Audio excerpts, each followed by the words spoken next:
আলাইকুম, সবাই কেমন আছেন? আজ আল্লাহর রহমতে আমিও ভালো আছি। তো আজকে আমার পেঁয়াজের জমিতে এসে দেখলাম যে অনেকগুলো ফুলকা ফুটেছে। এই ফুলকাগুলো আমি তুলে আজকে আলু দিয়ে ভাজি করব। তো এগুলো কার কার খেতে ভালো লাগে অবশ্যই কমেন্ট করে জানাবেন। আর সবার যদি ফুলকা খেতে ভালো লাগে তা আমার বাসায় চলে আসবেন।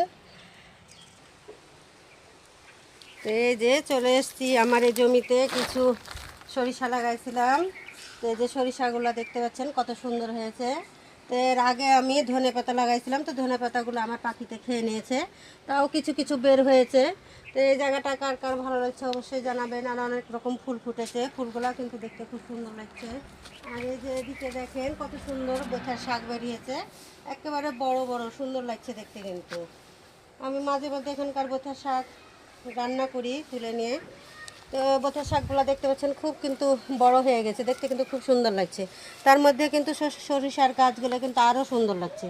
তবে সরিষার গাছ লাগালে কিন্তু এখানে খুব ভালো হতো। তো সরিষার গাছ যেহেতু লাগানো হয়নি তো আর কিছু করার নেই। তো সবাই ভালো থাকবেন, আর আমার জন্য সবাই একটু মন থেকে দোয়া করে দেবেন।